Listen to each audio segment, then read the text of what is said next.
Bapak, Ibu, saudara-saudara semua, apa kabar? Baik. Saya berterima kasih pada penginjil Tommy yang memberi kesempatan untuk turut melayani Bapak Ibu di tempat ini. Bagi saya, tempat ini bukan tempat yang asing. I feel at home. Saya merasa seperti di rumah. Beliau, kami lulus dari seminari yang sama, dari Grafe. Ya, beliau duluan sekolahnya, ya lulus duluan. Saya S1-nya di teknologi informatika. Kemudian saya lanjut S2-nya di teologi, mirip-mirip teknologi, teologi. Ya. Nah, saya merasa ini teman-teman saya semua. Tadi yang pertama, ya, ini kita satu alma mater. Yang kedua, Pak Jonathan. Pak Jonathan sama saya itu tetanggaan sejak kecil. Jadi kami tinggal di Parit Banseng, Siantar. Dulu namanya Parit Banseng, sekarang ganti Parit Makmur ya. Ya. Dan saya kenal Pak Jonathan ini hobi main pingpong. Kami sering tanding. Saya sering kalah. Dan dia bagus. Masih ada main Pak Jonathan? Sudah lama kan. Di sini ada kegiatan olahraga atau perkumpulan? Ya, kalau di Grafe itu aktif. Ya, berbagai acara ya selain nanti mengajak pemuda-pemuda untuk ikut acara. Mungkin kita perlu pikirkan. Bu Marta saya sudah kenal sejak kecil. Tapi saya lebih banyak bersama Sukinto. Sukinto itu satu SMA dengan saya. Kemudian dengan Bu Herlina. Bu Herlina satu umuran dengan saya, tapi waktu kami di Siantan itu kami jarang bergaul. Memang Bu Herlina itu orangnya ceplas-ceplos kayak begitu ya. Dari muda udah begitu. Jadi kalau saya udah biasa. Ya. Nah, saya dikasih Alkitab TB2. Jadi pada waktu Kongres Fundamentalis tahun berapa itu ya, Pak? 2022. 2022 waktu itu saya masih mahasiswa. Ya, belum lulus, belum ditapiskan jadi penginjil. Tetapi ketika kongres saya ikut, jadi saya banyak tanya-tanya dengan senior-senior saya, terutama bagaimana kalau kita pelayanan, apa kesulitannya, dan bagaimana mereka bisa setia melayani. Saya melihat ada yang 22 tahun, saya pergi, saya tanya, kalau ada yang sama. Kemarin saya tanya Pak Tommy, udah 6 tahun tadi kita dengar juga. Ya, nah, jadi yang saya kira-kira waktu liburan saya selalu pulang ya, karena kuliah itu harus tinggal di asrama. Jadi ibu tidak ikut saya. Nah, ini kebetulan putri saya ajak sama temannya. Ya. Nah, jadi begitu selesai ujian terakhir, saya langsung terbang pulang. Jadi nggak nunggu penutupan semester lagi. Ya. Nah, pernah sekali ada satu mata kuliah itu ujiannya mundur. Jadi saya sudah langsung pulang. Saya ikut 2 kelas di RBC. Nah, ketemu teman saya yang satu angkatan itu, si Joshua Pungus itu, ya Pak, itu sudah ujian. Hah? Kok saya tidak tahu? Oh, rupanya ada di grup WhatsApp yang sebelah. Saya tanya sama Kak Lina, kok saya tidak dimasukkan di situ? Bapak jangan masuk di situ. Soalnya di situ itu anak-anak muda yang omongannya nggak jelas. Oh ya nggak apa-apa, yang penting kalau ada mundur ini ujian kasih tahu saya. Tapi akhirnya saya kontak Pandu, Pak, saya belum ujian, saya dengar tuh ujian. Ya udah ujian online aja, kirim soal jawab. Nah, begitu kisahnya. Baik. Alkitab kasih tahu kita orang tua, orang kaya itu sulit masuk surga. Nah, yang kaya di sini ini banyak ini. Saya lihat wajah-wajahnya. Benarkah demikian? Kan ada ayatnya kan?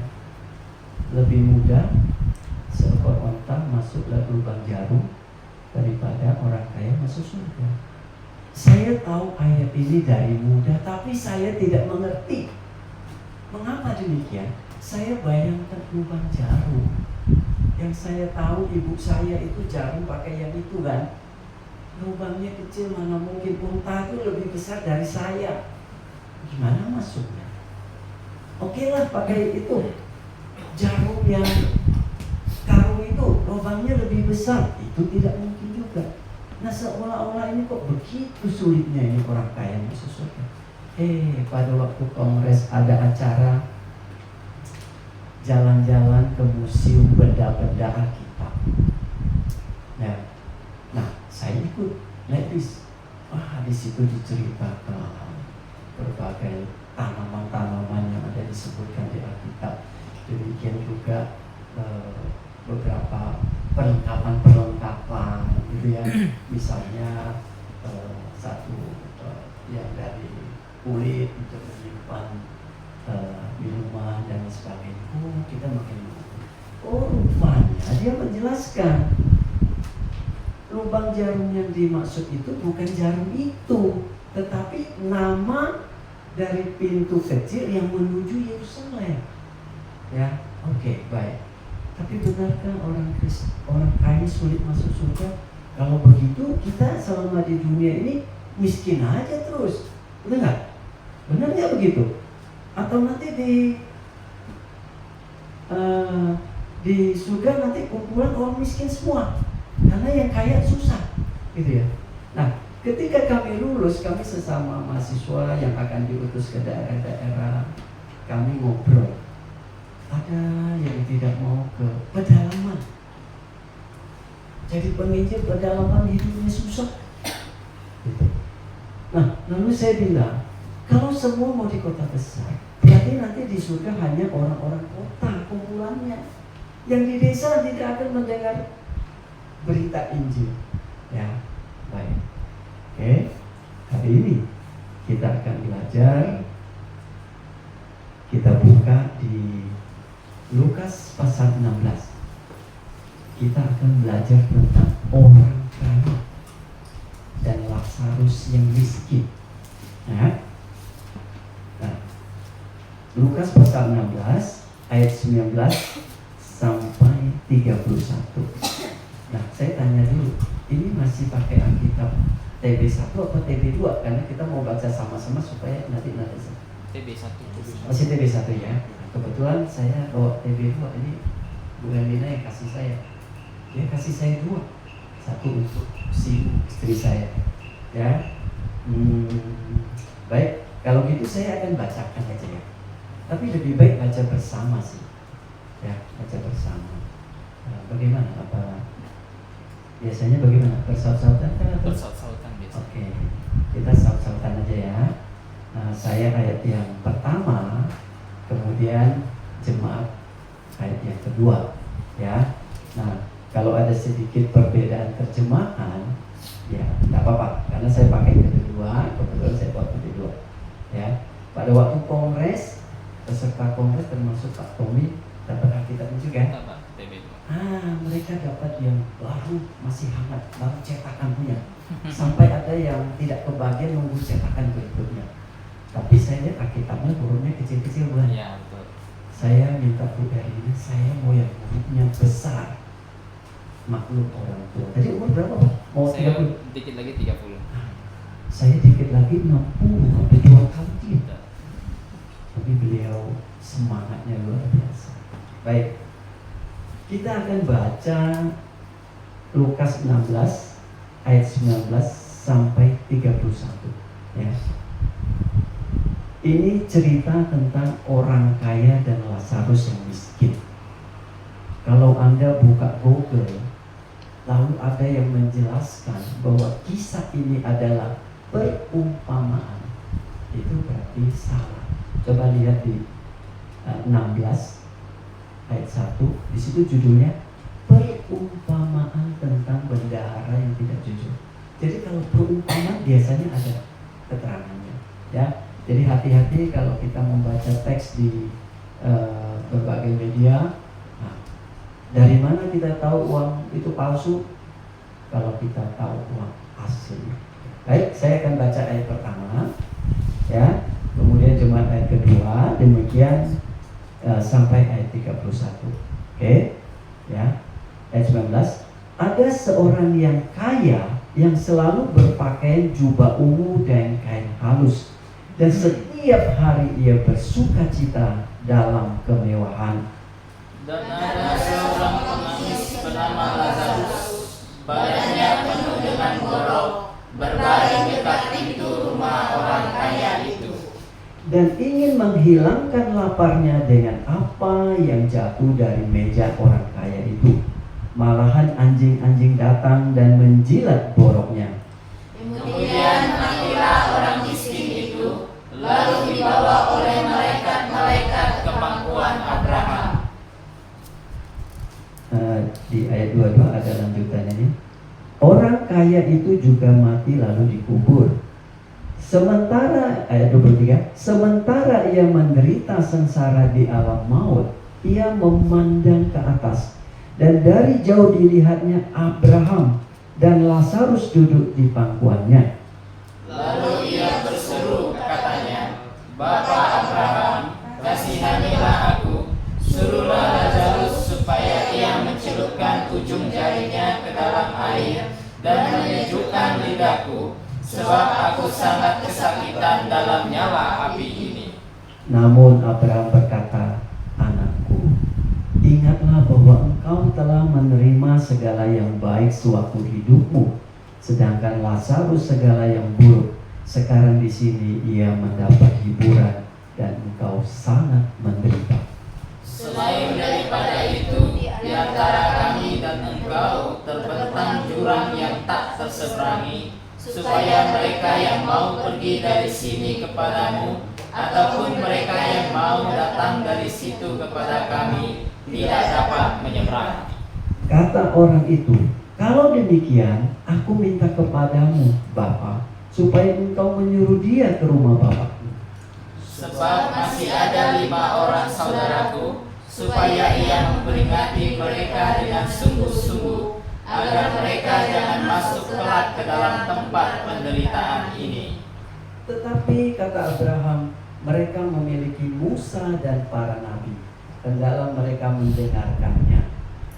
Jawab orang itu, tidak, Bapak Abraham, tetapi jika ada seorang yang datang dari antara orang mati kepada mereka, mereka akan bertobat. Ayat 31 terakhir, kata Abraham kepadanya, jika mereka tidak mendengarkan Musa dan para nabi, mereka juga tidak akan diyakinkan, sekalipun oleh orang yang bangkit dari antara orang mati. Kita berdoa. Bapa kami yang di surga, kami mengucap syukur untuk kesempatan pada hari ini yang Tuhan berikan, sehingga kami dapat berkumpul bersama-sama di tempat ini, memuji, memuliakan nama Engkau, dan mendengarkan sebagian daripada firman Tuhan. Saatnya kami akan belajar sebagian daripada firman Tuhan. Kiranya Roh Kudus-Mu yang akan menyertai kami, menuntun kami, memberikan penjelasan kepada kami, sehingga hanya kebenaran Alkitab yang kami dapatkan dan kami pelajari. Terima kasih Bapa, dalam nama Tuhan Yesus kami berdoa. Amin. Amin. Pada perikop ini kita akan belajar beberapa hal. Yang pertama, manusia akan mati. Adam mati umur berapa? Lamek umur berapa? 777. 7. Ya. Musa mati umur berapa? 102. Makin hari makin kesini. Tes.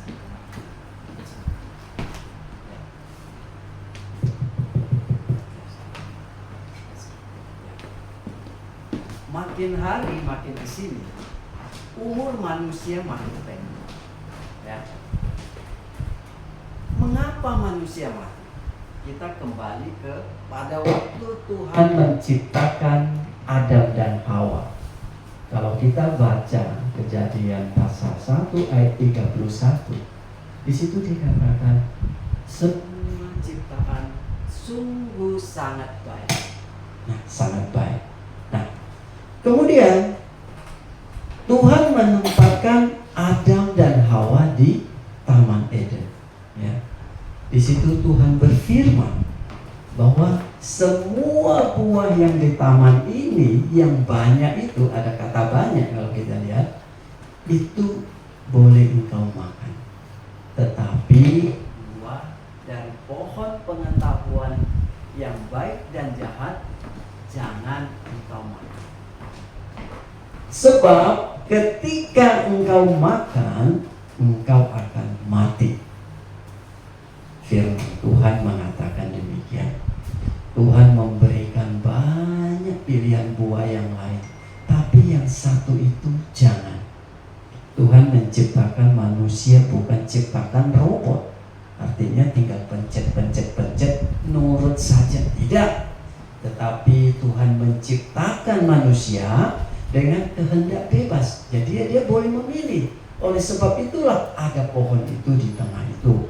Coba bayangkan, kalau pohon yang dilarang itu tidak usah di situ, gimana? Tidak enak, ya. Tetapi Tuhan menciptakan manusia itu adalah mempunyai kehendak bebas. Nah, Tuhan menciptakan dua makhluk. Satu menciptakan malaikat, makhluk roh, melayani di surga. Nah, di Alkitab kita baca ada malaikat-malaikat. Ada 3 nama yang agak keren-keren kita tahu. Apa? Satu? Mikael. Michael bahasa Inggris. Terus? Gabriel. Terus? Ada Lucifer. Ya. Nah, nanti topik lain kita bicara tentang ini ya. Soalnya ini panjang nih. Bisa pulangnya lama ini. Nah, salah satu malaikat ini yang kita kenal Lucifer ini, itu dia memberontak kepada Allah. Gimana berontaknya? Dia ingin seperti Tuhan. Ya. Nah, maka dia sama pengikutnya langsung dibuang ke neraka. Maka kita kenal di dalam Alkitab ada istilah Satan. Satan artinya apa? Musuh. Kalau iblis artinya pendusta. Jadi ingat ya, kalau orang yang suka mendusta-dusta ini akar katanya itu. Ya. Nah, pada waktu kami belajar bahasa Yunani, kami cari teknik menghafal kosakata.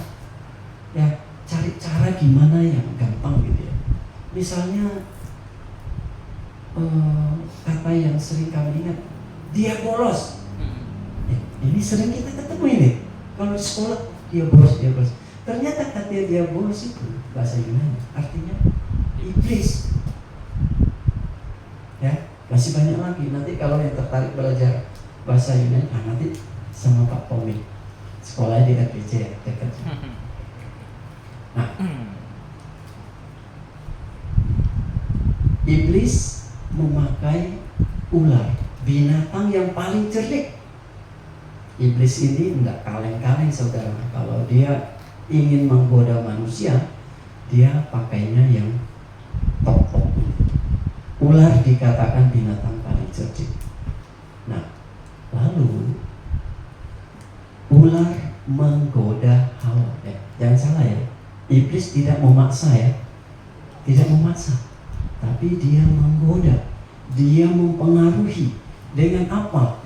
Dengan doktrinnya. Dia merubah pemahaman bahwa kalau kamu makan, kamu akan mati. Tapi iblis bilang tidak, kalau kamu makan, kamu akan seperti Allah. Lalu Hawa merespon dengan kedagingannya. Ya, dia melihat dengan matanya sepertinya enak dimakan dan mempunyai pengertian. Nanti lengkapnya baca di rumah kita Kejadian. Akhirnya dia mengambil, dia makan. Dia sudah melanggar daripada firman Tuhan. Tidak hanya itu, dia memberikan kepada suaminya Adam. Suaminya pun saya tidak menemukan kok suami Adam nggak tanya, buat apa? Buah yang kamu ambil dari enggak, dia langsung. Akhirnya jatuh ke dalam dosa. Itu Tuhan mengatakan, engkau akan mati, secara rohnya mati, secara jasmani mati. Saudara-saudara, umur makin hari makin pendek.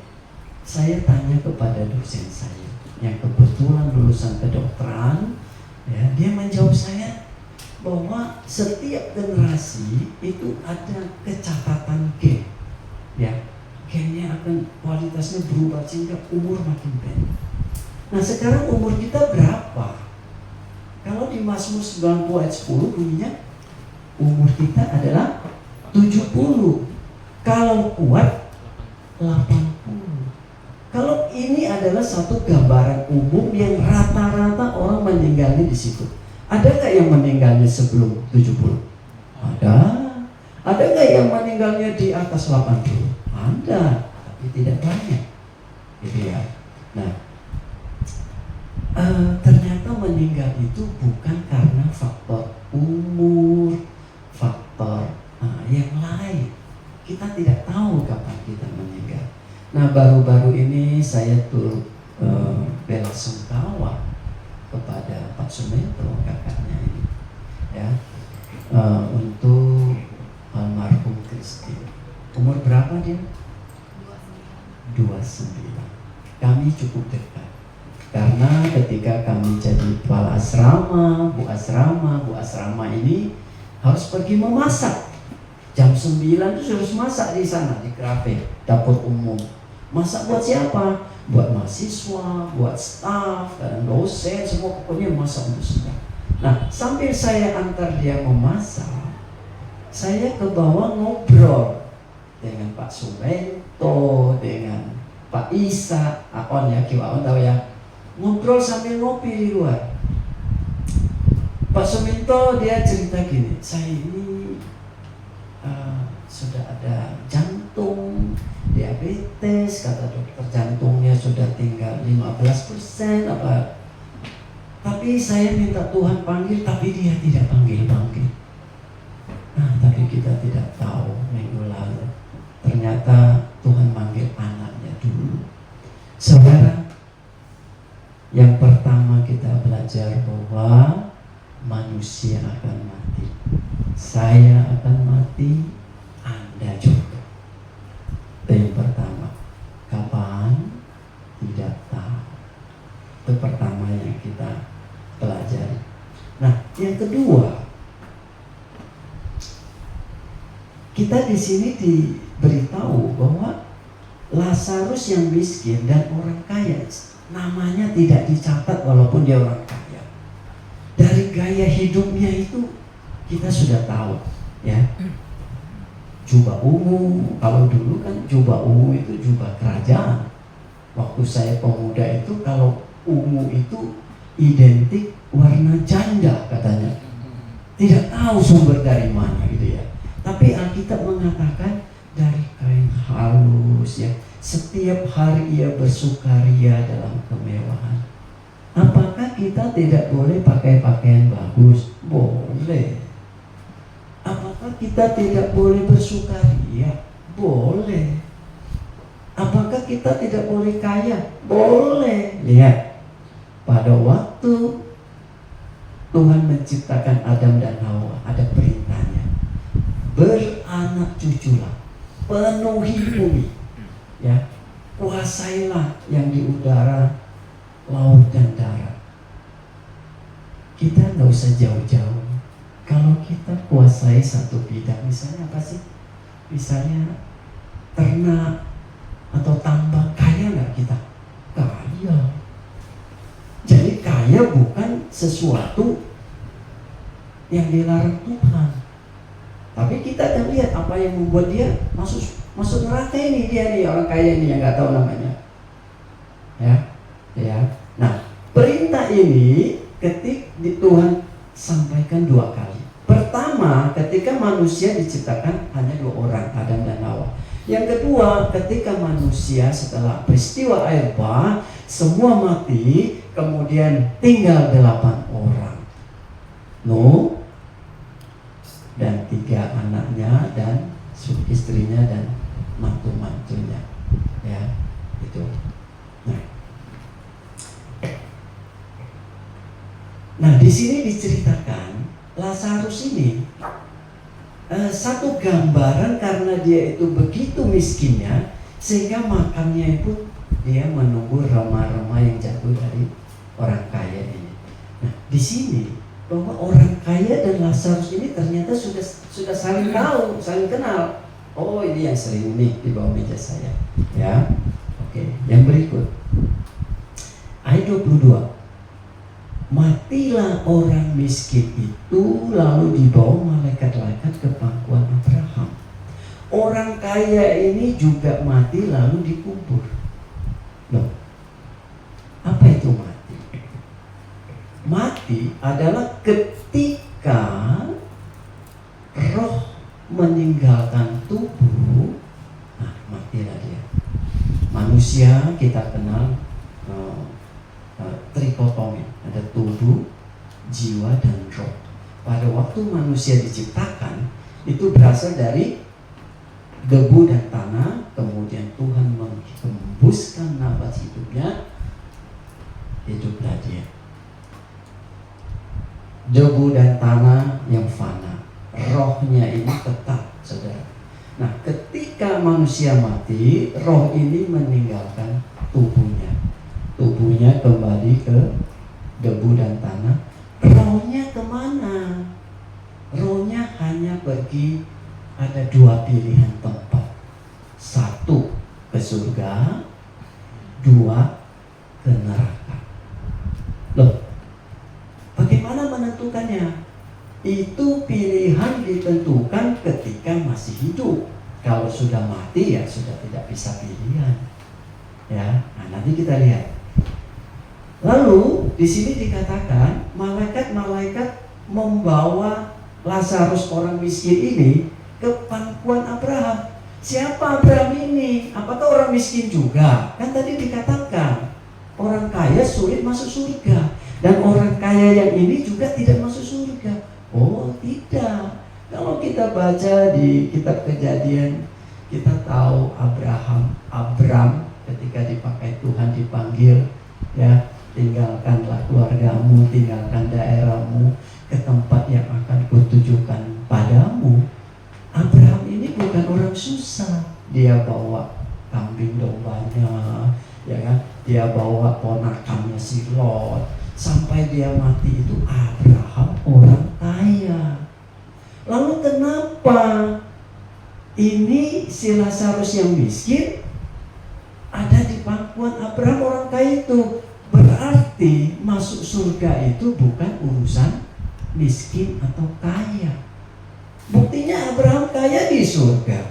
Tapi apa masalahnya ini? Si orang kaya yang satu ini, yang namanya kita tidak tahu ini, ya. Nah, ketika dia di alam maut, si orang kaya ini dia menderita sedemikian rupa, api menyala-nyala, bakar terus. Dia ingat saudaranya, ya, dia ingat saudaranya. Pertama dia minta dulu kepada Abraham, suruh Lazarus celupkan air, teteskan di mulutnya, karena dia merasa sangat kehausan, sangat kesakitan karena apinya bakar terus.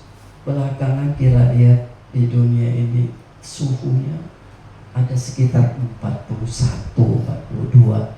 Ya, syukur tadi malam hujan lebat. Saking lebatnya jadi banjir. Ya, di tempat saya. Mungkin di sini enggak ya. Itu ya. Nah, dengan suhu 41 aja, 38 kita sudah begitu panas. Bagaimana di neraka berapa wattnya? Ya, Alkitab memberitahukan kita neraka itu tempat yang sangat menyiksa. Nah, roh ketika sudah sampai di neraka, dia tidak mati lagi, tapi sengsara jalan terus.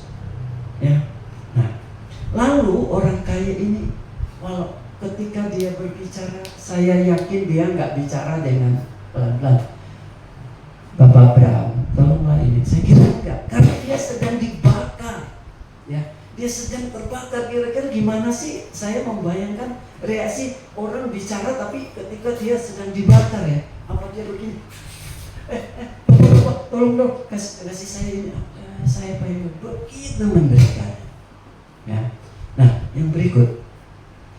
Di sini kita baca, dia minta Abraham agar ada yang ke rumahnya, ada saudara-saudara, ada 5, supaya kasih tahu mereka itu jangan ke sini, supaya mereka percaya bahwa apabila ada orang yang bangkit dari kubur, mereka jadi percaya. Saudara-saudara, pilihan ikut Yesus masuk surga atau tidak masuk neraka itu hanya tersedia ketika kita masih hidup. Nah, kembali tadi, kita hidupnya sampai umur berapa?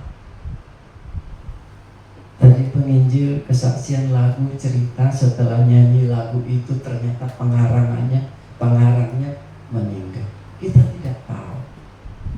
Ya, hidup kita sampai kapan? Pada waktu ada kenalan kami meninggal dari gereja lain, jadi kami melayat di sana. Di sebelahnya ada terpampang anak muda, ya, gemuk, kelihatannya orang kaya, terawat, kulitnya halus, nggak seperti kulit saya. Ya. Di situ kita tanya, dia mati karena apa? Oh, kecelakaan tunggal. Kecelakaan di mana? Oh, di bundaran bambu di depan Untan. Jam berapa? Ya kira-kira jam 2. Dia habis apa? Dia habis pesta-pesta dengan temannya. Wah, ternyata bukan masalah umur. Saudara-saudara, kita harus ingat betul, kesempatan kita hanya selama kita hidup. Tapi sampai umur berapa? Tidak tahu. Kalau gitu makin cepat makin baik. Oh iya. Ya. Oke, berikutnya. Ya. Nah, lalu Abraham kasih tahu dia gini, anakku. Nah, saya yakin kalau Abraham yang ngomong pasti, karena dia tidak sedang dibakar, dia kan di surga. Mungkin dia ngomongnya dengan lembut. Anakku, ingatlah bahwa engkau telah menerima segala yang baik sewaktu hidupmu, sedangkan Lazarus segala yang buruk. Sekarang di sini ia mendapat hiburan dan engkau sangat menderita. Ini ayat ini, kalau kita hanya baca ini saja, ini sangat berbahaya. Mengapa? Ya, karena ayat ini dipakai oleh salah satu agama yang punya prinsip bahwa kalau kamu di dunia hidupnya susah, nanti di akhirat akan nyaman. Makanya mereka makannya diatur-atur, terus tidak bisa pakai sandal gitu ya. Nah, biasanya nanti Anda bisa ketemu kalau yang rambutnya botak, kemudian pakai baju kuning. Kalau kita pelajari itu, ya mereka punya anggapan seperti itu. Ya, ini bukan syarat masuk surga, bahwa selama di dunia kamu hidupnya susah, nanti di akhirat bukan, ya. Ini hanya menjelaskan kondisi daripada Lazarus. Memang dia selama hidupnya dia susah, tapi ketika dia di surga, dia sudah menikmati, bukan karena kesusahannya. Oke, berikut. Nah, lalu ayat 26, selain itu di antara kami dan kamu, kami berarti Abraham dan Lazarus ya, dan kamu orang kaya, terbentang jurang yang tak terseberangi, supaya mereka yang mau pergi dari sini kepadamu atau mereka yang mau datang dari situ kepada kami tidak dapat menyeberang. Nah, ini hati-hati ya ibu-ibu. Alkitab sudah kasih tahu akan ada nabi-nabi palsu. Kalau Anda lihat, tadi malam roh saya dibawa Tuhan ke neraka, habis ke neraka terus ke surga. Dia tur alam baka. Padahal di sini kasih tahu kita itu tidak Jangan mau kita didusta lagi. Iblis artinya pendusta. Hawa dan sudah didusta. Dan sekarang kita belajar kebenaran Alkitab, kita tidak dapat didusta lagi. Tapi yang pendeta, yang sebut pendeta itu, yang mengatakan dia ada tur alam baka itu, dibawa ke neraka terus ke surga, ada nggak? Banyak sekali. Jadi tidak semua gereja mengajarkan kebenaran Alkitab. Puji Tuhan, Anda beruntung di gereja ini, gereja yang Alkitabiah, yang hanya mengejarkan kebenaran Alkitab. Nah, di kampus kami ada 3 moto yang menurut saya luar biasa. Pertama, purest motivation, motivasi yang murni. Untuk apa sih? Untuk menyampaikan kebenaran, bukan mencari untung. Bukan untuk memperkaya diri. Ya.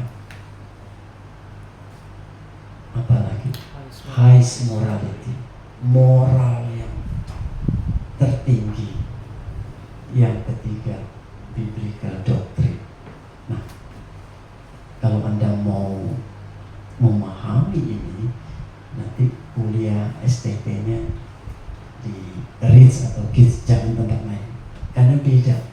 Saya sudah mengamati, kalau kita sekolah sekuler, mau ilmu komputer, fisika, nuklir atau apa, di sekolah manapun ilmunya sama. Tapi khusus belajar Alkitab tidak sama hasilnya. Ya. Janganlah semua orang ingin jadi guru karena akan diminta pertanggungjawaban yang lebih berat. Kalau kami sampai salah menyampaikan berita ini, kami akan diminta pertanggungjawaban. Oke, berikutnya. Nah,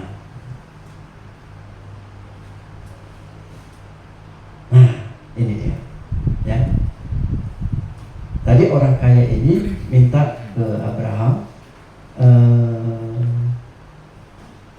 kata orang itu, kalau demikian aku minta kepadamu Bapak. Ya, itu kita bayangkan sambil dia dibakar-bakar, gimana lah ngomongnya ya. Nanti imajinasi masing-masing ya. Kata orang itu, kalau demikian aku minta kepadamu Bapak, supaya engkau menyuruh dia ke rumah Bapakku, sebab masih ada 5 orang saudaraku, supaya ia memperingatkan mereka dengan sungguh-sungguh, agar mereka pun tidak masuk kelak ke dalam tempat penderitaan ini. Tetapi kata Abraham, mereka memiliki Musa dan para nabi, hendaklah mereka mendengarkannya. Rupanya Abraham kasih tahu, dengarkanlah para nabi dan Musa. Nah, kita sekarang bagaimana? Musa mati di abad 13. Sekarang abad berapa? 21. Nabi-nabi pun sudah mati semua. Kita mau dengar siapa? Puji Tuhan, semua ada tertulis dalam Alkitab ini. Kita harus baca apa yang mereka katakan tentang supaya kita mati tidak ke tempat orang kaya itu yang menderita sengsara, tapi kita mau ke tempatnya Abraham dan Lazarus. Baik. Nah,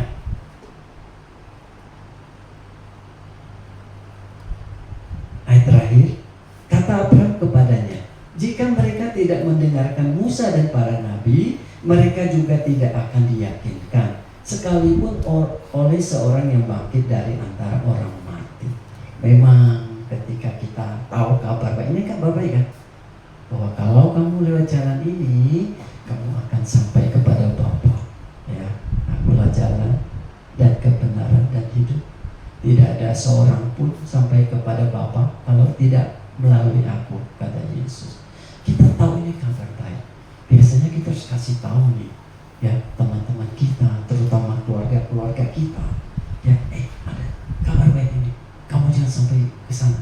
Apa kabar ini? Tetapi saudara-saudara, tidak semua orang kita kasih tahu kabar ini langsung percaya. Lebih banyak yang percaya atau yang lebih banyak yang tidak percaya? Lebih banyak yang tidak percaya. Coba aja kalau Anda catat. Saya suka memberitakan Injil karena kami tahu celakalah kamu bila tidak memberitakan Injil. Oleh sebab itu setiap ada kesempatan kami selalu berusaha. Ya tentu kita enggak langsung ketemu orang, sini nih, langsung gitu, oh jangan. Karena dalam menginjili itu ada prosesnya. Berteman dulu, udah baik, kita lihat dulu ya kan gimana, kapan masuknya ya. Ibarat naik sepeda motor yang manual kan kita harus tahu kapan masuk gigi 1, kapan gigi 2, gigi 3 gitu nggak? Ya, kalau bunyinya udah gitu, sudah super gigi itu. Jadi semua ada timingnya, gitu ya. Nah, saudara-saudara, di komplek perumahan kami itu ada bayar iuran ya jaga malam. Nah, biasanya karena saya jarang di Pontianak, jadi saya bayarnya 6 bulan sekali, kadang setahun sekali. Nah, itu sudah tetangga saya yang bendaharanya. Jadi satu hari saya pulang, saya ke tempat dia. Bahoy. Bro, kapan pulang? Tadi malam. Bilang lagi apa nih? Ya, ini kemarin orang tua meninggal. Dia bilang, ya ini sekarang masih berkabung. Ada kesempatan saya katakan sama dia. Saya bilang, percaya Yesus akan ke surga. Kok gampang bener? Iya, kata Alkitabnya begitu. Enggak, saya enggak percaya. Kami aja begitu repot berbuat baik, ini itu aja, itu pun enggak yakin.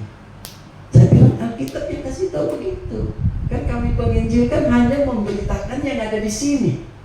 Kami tidak mau memberitakan apa yang hasil temuan kita penelitian. Di sini aja udah, jangan jauh-jauh. Lalu dia jawab, itu kan tulisan manusia. Benar, tetapi kitab ini ditulis, diilhamkan, diinspirasikan oleh Tuhan. Dia udah mau, tapi saya mau bayar iuran 1 tahun. Saya udah tahu responnya sedemikian. Nah, saudara-saudara, apa yang kita pelajari hari ini? 1, setiap orang akan mati. 2, kesempatan untuk memutuskan pilih nanti ke surga atau ke neraka itu selama masih hidup. Hidup sampai kapan? Tidak. Ya. Nah, lalu supaya tadi Abraham bilang mendengarkan para nabi dan Musa, itu mereka sudah mati. Apa katanya di sini? Jangan cari tempat lain. Di Kopingho tidak ada. Terus di tempat yang lain juga nggak ada. Hanya ada di sini. Coba kita lihat di Roma pasal 9. Roma pasal 9.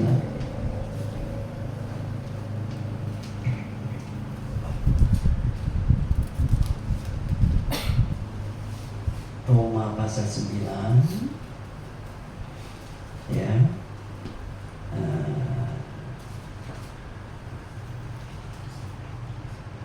Roma 10 maksud saya, ayat 9 sampai 10. Minta penginjil Tommy bacakan buat kita. Sebab jika kamu mengaku dengan mulutmu bahwa Yesus adalah Tuhan dan percaya dalam hatimu bahwa Allah telah membangkitkan Dia dari antara orang mati, maka kamu akan diselamatkan. Karena dengan hati orang percaya dan dibenarkan, dan dengan mulut orang mengaku dan diselamatkan. Nah, jalan menuju surga itu kuncinya cuma dengan mulut dan hati. Roma 10 ayat 9 10. Pakai bayar nggak Pak? Tidak. Tuhan Yesus sudah menebus kita di atas kayu salib. Jangan tunda-tunda lagi. Kalau Anda sudah mendengarkan ini, kabar baik ini, periksa dirimu.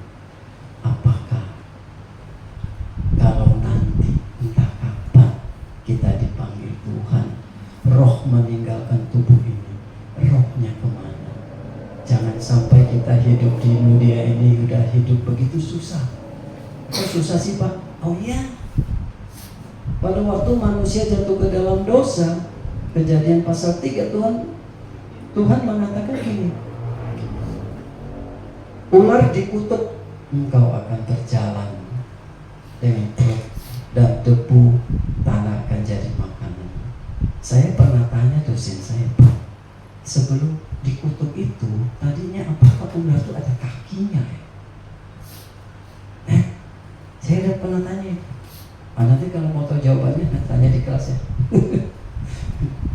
Terus tanah dikutuk, dia akan menumbuhkan duri, ilalang belang. Hawa tidak dikutuk, Adam tidak dikutuk, tapi ada hukumannya. Hawa dia akan sakit ketika melahirkan. Nah, ini ibu-ibu pasti tahu gimana rasanya, ya. Mungkin Simu sudah lupa karena anak kami udah besar-besar. Ya. Terus Adam apa hukumannya? Engkau akan mencari nafkah dengan susah payah sampai engkau menjadi tanah kembali. Hidup ini susah nggak? Susah. Kan Tuhan sudah kasih hukumannya. Tapi iblis menawarkan apa? Tuhan Yesus saja dia cobai ketika Tuhan Yesus setelah berpuasa 40 hari, ya kan? Dikatakan Yesus laparlah dia. Iblis datang. Ya. Jikalau engkau anak, ubahlah batu ini menjadi roti. Iblis hanya mau orang nurut dia. Sama seperti Hawa, dia hanya mau kamu nurut apa yang saya omong. Gitu, pertama. Nah yang kedua, dia bawa Tuhan Yesus atas bukit. Lihatlah seluruh dunia ini, aku akan berikan kepadamu kalau engkau menyembah aku. Yang iblis mau satu, kita menyembah padanya. Iblis bisa nggak kasih harta kekayaan? Bisa, tetapi tidak cuma-cuma. Kita sudah banyak mendengar orang-orang yang ke Gunung Kawi. Kalau ke Gunung Poteng sih jalan-jalan, saya tahu itu. Masih ada nggak Pak? Sudah nggak ada kali ya? Nah, kalau ke Gunung Kawi bukan jalan-jalan, ya. Lihat nanti dia pulang bawa 3 kantong warna merah, warna kuning gantung di situ. Memang cara manusia kita melihat dia begitu kaya, tetapi satu-satu jiwanya hilang, kemudian hartanya hilang. Ya. Nah, ini kesempatan kita, jangan keraskan hati. Kita berdoa. Bapa kami yang di surga, kami mengucap syukur kebenaran hari ini mengajarkan kami untuk segera memilih, menentukan kemana kami pergi ketika kami mati. Dan kami tidak tahu kami diberi umur berapa masing-masing.